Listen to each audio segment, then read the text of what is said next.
Assalamualaikum warahmatullahi wabarakatuh. Hai soleh-solehah, bagaimana kabarnya hari ini? Alhamdulillah, jumpa lagi di hari Rabu yang penuh berkah ini.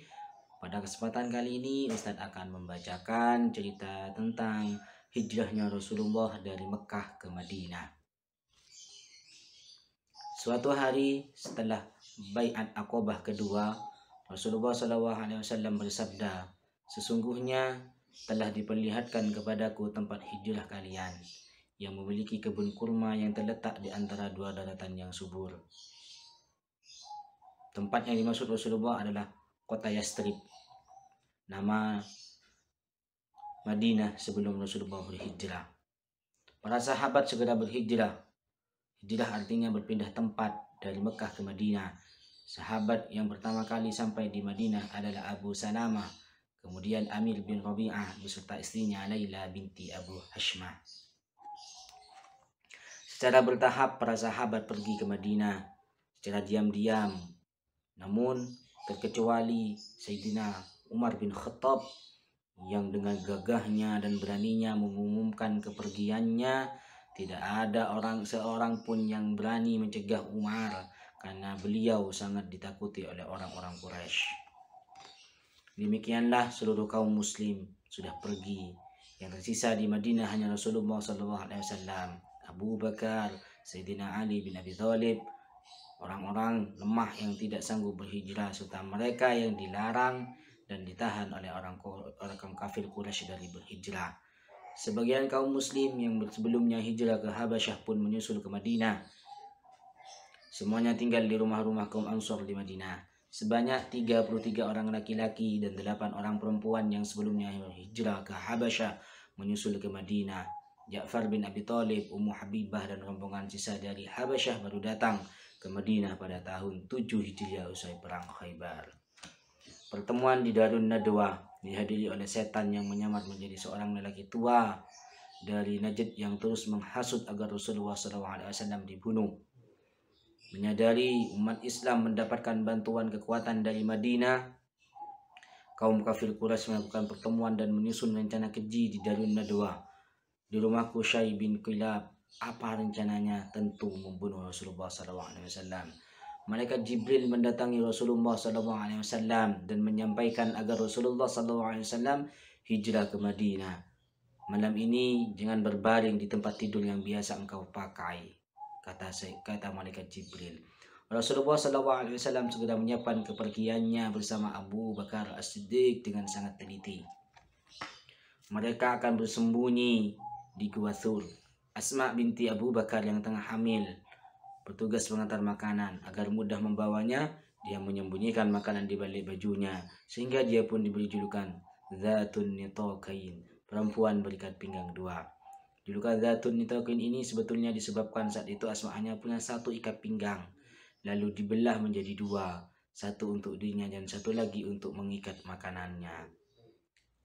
Abdullah, putra Sayyidina Abu Bakar, diminta mengamati semua pembicaraan Quraisy dan melaporkannya. Sementara itu, pembantu Sayyidina Abu Bakar As-Siddiq, Amir bin Fuhairah, diminta mengembalakan kambing di sekitar Gua Thur agar Rasulullah SAW tetap mendapatkan susu kambing. Juga menghapus jejak kaki Abdullah bin Abu Bakar dari Mekah yang mendatangi Rasulullah SAW dan Sayyidina Abu Bakar As-Siddiq. Malam itu Sayyidina Ali bin Abi Thalib tidur di tempat tidur Rasulullah SAW.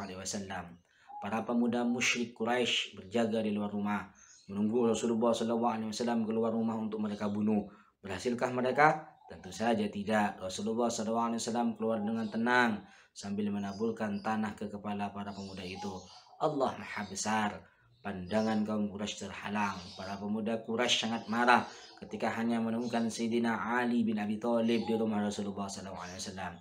Mereka menyiksa dan menyeret Sayyidina Ali hingga ke Ka'bah. Sayyidina Ali tetap tidak mengatakan kemana perginya Rasulullah SAW.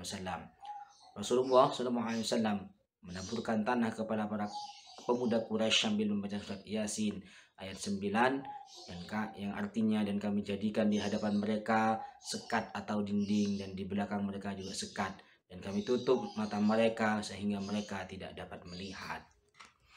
Rasulullah SAW berjalan di jalan terjal dan berbatu, bahkan berjinjit untuk menyamarkan jejak apa yang dilakukan Sayyidina Abu Bakar ketika kaki Rasulullah SAW berdarah.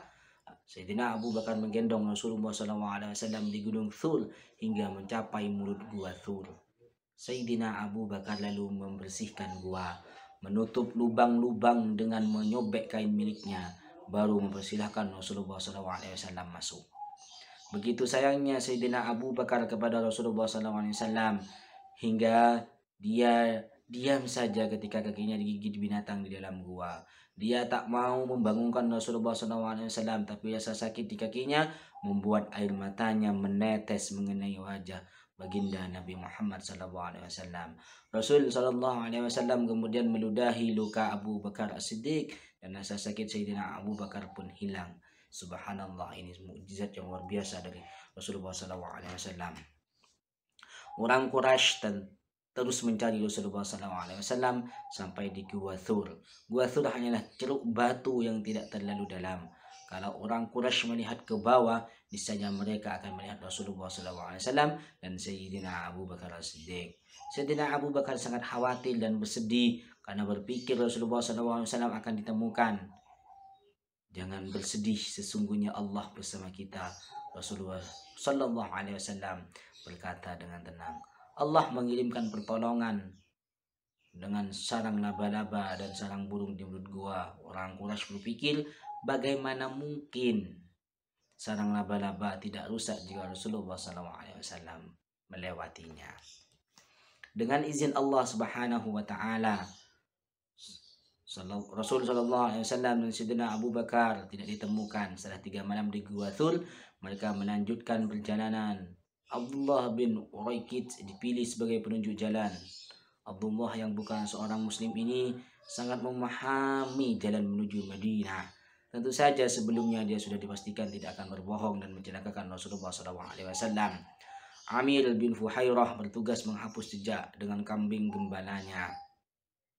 Suraqah bin Malik mengejar untuk membunuh Rasulullah SAW. Namun setiap kali sudah dekat, kudanya jatuh dan dia terpelanting. Suraqah akhirnya pulang, putus asa. Sampailah Rasulullah SAW di Kuba, sebuah perkampungan di pinggiran Madinah. Beliau bertemu dengan Ali bin Abi Thalib yang menyusul berhijrah usai mengembalikan barang yang sebelumnya dititipkan kepada Rasulullah SAW oleh orang Quraisy. Rasulullah SAW membangun fondasi Masjid Kuba, masjid pertama yang didirikan sejak beliau diangkat menjadi Nabi. Kisahnya yang diabadikan oleh Allah Subhanahu wa Ta'ala dalam Al-Quran Surat At-Taubah ayat 108. 4 hari kemudian beliau melanjutkan perjalanan hingga tibalah beliau di Madinah. Takbir bergemuruh dari rumah dan jalan-jalan. Semua berbahagia dan bersuka cita dengan kedatangan Rasulullah SAW. Perlu diketahui, meski Rasulullah SAW dimusuhi oleh orang-orang kafir, namun orang-orang kafir Quraisy tetap menitipkan harta bendanya kepada Rasulullah SAW. Ini menunjukkan bahwa mereka sesungguhnya sangat percaya dengan kenabian Rasulullah SAW. Tapi sikap sombong menghalangi mereka untuk beriman kepada Allah Subhanahu wa Ta'ala. Dan itu, mari kita berusaha menghilangkan sifat sombong dalam diri kita, agar kita tidak menjadi orang-orang yang celaka. Sungguh orang-orang yang celakalah orang-orang yang memiliki sifat sombong di dalamnya.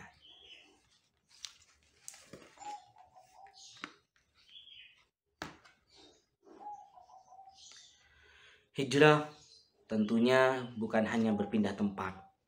Untuk kita yang hidup lebih dari 1400 tahun selepas peristiwa Epeli ini, hijrah juga berarti berubah ke arah yang lebih baik. Untuk kita yang saat ini, hijrah ini tetap akan menjadi sebuah hal yang akan menghiasi kita. Tentunya bukan hijrah berpindah tempat, namun berhijrah dari yang sebelumnya kurang baik dan menjadi lebih baik lagi, atau dari yang baik akan menjadi lebih baik lagi. Seperti janji ketika setiap hari saat Allah Subhanahu wa Ta'ala membangunkan kita dari tidur.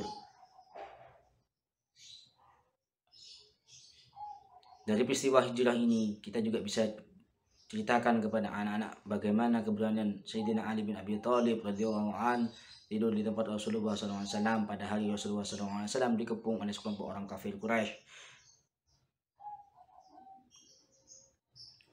Semoga adanya cerita ini bisa menjadikan motivasi untuk Anda semua di tahun dan momentum peringatan tahun baru Hijriah 1442 ini, menjadikan momentum untuk mengintrospeksi diri kita, memuhasabah diri kita untuk menjadi yang lebih baik lagi dan lebih baik lagi. Mencatat hal-hal yang kiranya belum tercapai dari tahun-tahun sebelumnya dan kita usahakan tercapai pada tahun-tahun ini, tentunya untuk meningkatkan iman kita dan ketakwaan kita kepada Allah Subhanahu wa taala, dan juga tentunya kecintaan kita kepada sang reformasi Islam habibana wa nabiyina Muhammadin sallallahu alaihi wasallam. Demikian dari kita yang dapat Ustaz sampaikan pada kesempatan kali ini, kurang lebihnya mohon maaf. Wassalamualaikum warahmatullahi wabarakatuh.